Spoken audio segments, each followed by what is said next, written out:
Jabrill Peppers. What, oh, what do we do with Jabrill Peppers? I talked last week about how he plays all these different positions and how nobody knows what he really is or how good he's going to be in the pros, and I just want to set something straight before I get into that. I really didn't like him during the season. I didn't. I never understood what the hype was about. I thought he's a developmental day 2 player, and I was one of the people kind of leading the charge against him as a high first round pick. And then the combine happened, and I was completely blown away. He looked nothing like the player that I saw throughout the 2016 regular season. He was fluid, he was fast, he was explosive, and he showed versatility in both linebacker and defensive back drills. It was such a phenomenal and definitive performance that I just had to go back and rewatch everything. I recharted 5 of his games with a blank slate and the mindset that I would not only try to understand his physical skill set, but I wanted to understand his role in the Michigan defense and how it really kind of hid what his true talents were. I wanted to know how that scheme basically suppressed the amazing prospect that I saw at the Combine and at his pro day. So to understand Jabrill Peppers, you need to understand his role, and there's a difference between a position that someone plays and the role that they are filling. He played a lot of positions on the Michigan defense, corner, linebacker, safety, and everything in between, but the role that he filled from those positions was always pretty much the same, and that is to be an edge protector. Not an edge rusher, but an edge protector. The Michigan coaching staff had a problem that needed to be addressed heading into the 2016 season, and that was a distinct lack of speed in their front 7. They had 2 great boundary corners, they had a stout defensive line, and they had a strong, experienced middle linebacker in Ben Gideon. But all that beef in the front 7 was vulnerable to be exposed if they had to move laterally and try to race people to the edge. So Don Brown, the Michigan defensive coordinator, asked Peppers to move to linebacker and give them that speed element, despite the fact that he both looked and played like a defensive back. And being the teammate that Peppers is, he agreed to do it. Also playing into it here is Michigan did not need a cornerback. They already had Jordan Lewis and Channing Stribling, who are both going to play in the NFL, and Delano Hill was serviceable at free safety. Their backfield was fine, the linebacking core was not. Thus, Jabril the corner became Jabril the linebacker. And to be honest, he did a pretty great job. That Wolverine defense was absolutely suffocating in 2016, and a big reason for that was because offenses had nowhere to go. The front 7 and their stout defensive line was excellent at shutting down the interior run game, and Peppers was both disciplined and fast enough to shut down the exterior run game. They couldn't throw screens his way, they couldn't run reverses, outside zone plays were practically useless. His presence on the outside as that edge protector forced teams to deal with that Michigan defensive line inside, which was arguably as talented or more talented than any other line in the country, and that includes Alabama. Look no further than the Iowa and Wisconsin games for good examples of how the system was supposed to function, especially since Iowa and Wisconsin both run pro-style offenses, so it was a good glimpse into how Peppers could be used at the next level. Whether he was technically lined up at safety or linebacker or cornerback, you see him getting to the outside against the run on every single play.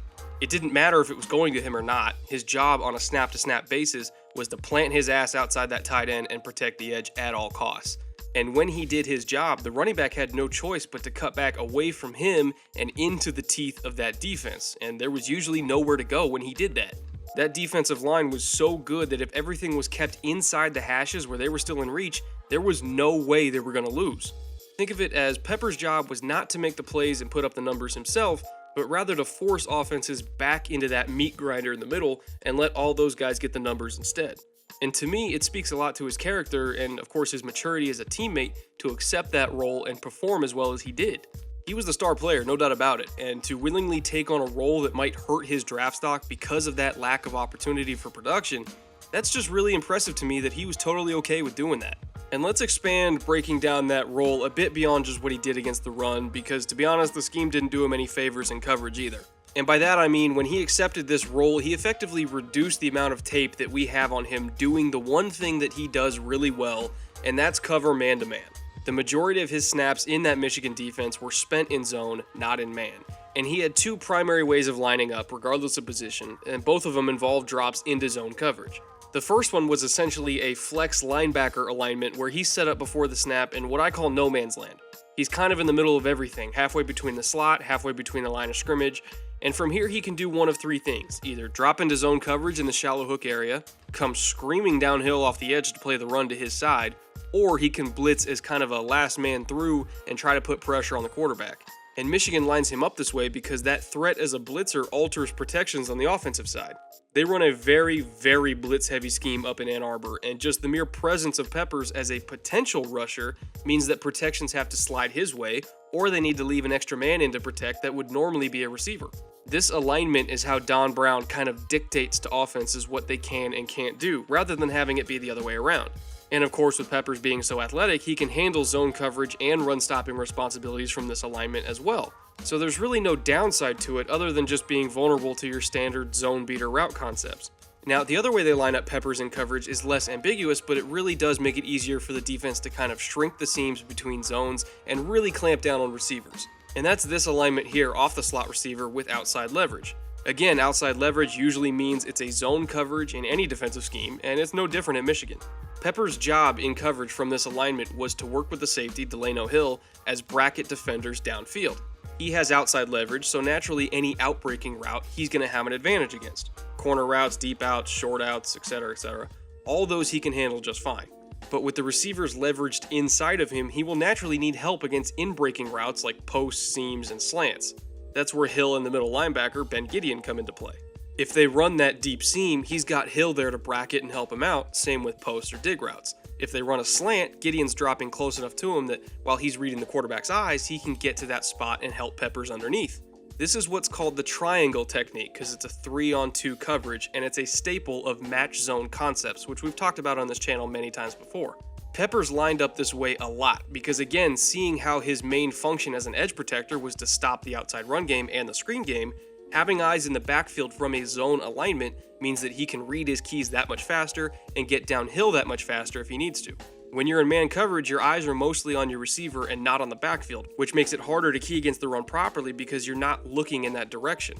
Michigan didn't want Peppers to not have the ability to key on the run, thus he was in zone coverage the vast majority of his snaps. And unfortunately, because of those zone concepts, he looked worse in coverage than he really is as a result.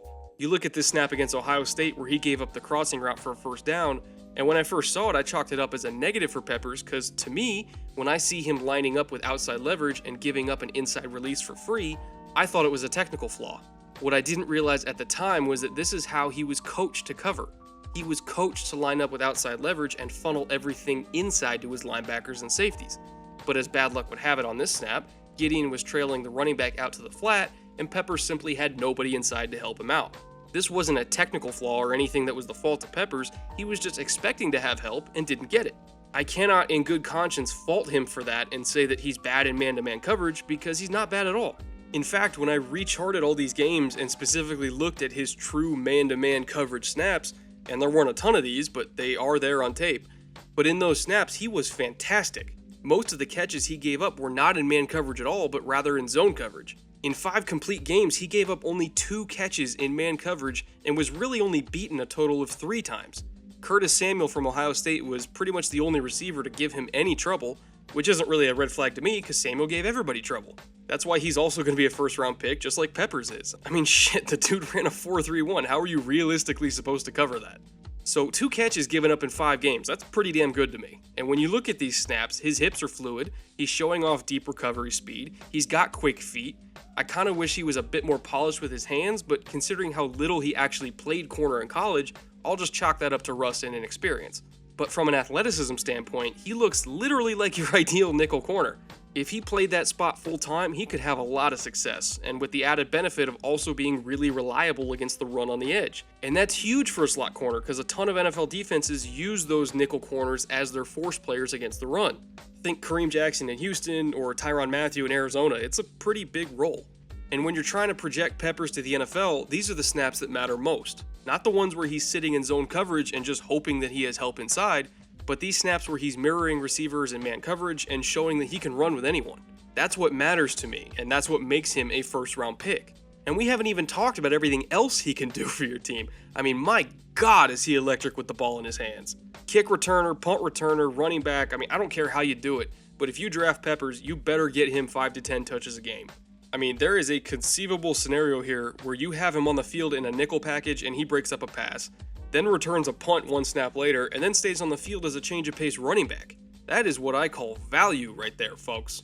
The more you can do for your team, the more your value as a player goes up, plain and simple. From day one, Peppers can be your starting return man and be extraordinarily dangerous in that role. He can be your Tyreek Hill. He can be your Antonio Brown on special teams. And then, of course, he can go back out on the field and cover Antonio Brown too. Or at least try to cover Antonio Brown. But my point is this, there's not a special teams coach in the entire league that doesn't want him on their team. I guarantee you that. So, where will Peppers play in the NFL? Well, that's not an easy question to answer because, again, it comes down to role versus position. I think he could play several different positions, but he'll likely have the same role in all of them. I personally would put him at strong safety. I think he definitely has enough range to play in a single high system where he's buzzing all over the place and shrinking those underneath seams. But with his versatility as a slot cornerback, you could line him up there against 3 wide receiver sets as well and reliably cover everyone on the field in man-to-man. That means that, theoretically, you can play the style of a nickel defense that's fast and aggressive without sacrificing that extra linebacker. You could just leave 7 in the box all day long, regardless of what the offense is running out there, dare them to run on you with only 6 blockers, and spoiler alert, that won't work. And with Peppers being a good man-to-man defender and the linebackers not having to share that load in coverage, they are now free to be blitzed all day long. It's a very aggressive and, dare I say, ballsy way to play defense in the NFL. But if you've got the talent, you can do it with great results. Just look at Denver a couple years ago where they played a ton of man coverage and just blitzed as much as humanly possible. They were a legendary unit, so it can work, but you just need the talent to make it work. And in my opinion, Jabrill Peppers is one of those special talents that can make it work. As far as where I would not play him, probably not at linebacker. He wasn't weak against the run, obviously. I mean, he showed he could work outside of tight ends and receivers and handle his business on the edge just fine. But when engaged with offensive linemen, he really struggled. He's just not big enough and not long enough to really kind of bang around on the inside. You could try him at will linebacker, maybe, but I don't think it would work that well. His size limitations just really work against him there. And while I'm on the whole size thing, big body tight ends are probably going to give him some problems too. He's quick enough and fast enough to stay on them hip to hip, no problem, but at 5'11", 213 pounds, he's prone to getting boxed out. He might get thrown around a little bit at the top of routes, and he might not really be able to do anything against fades either. If he's on a similarly sized wide receiver, sure, he's got that no problem. A 6'6" tight end though, not so much. But again, my ideal role for him in the NFL is as a strong safety in zone coverage and a slot cornerback in man coverage. So matching up with these big-bodied tight ends probably won't be a huge issue for him. He just needs to be lined up with guys that are a similar body type to him, which is true of basically any defensive player in the NFL. You aren't going to put a 6'4", 255-pound linebacker on a slot receiver, so why would you put a slot defender on a big tight end? That just doesn't make sense, and his future defensive coordinator is going to have to be cognizant of that. So, to wrap this up, that's where I'm at with Peppers as a prospect. He's fast, he's fluid, he'll lock down slot receivers, and he'll be aggressive against the run on the edges.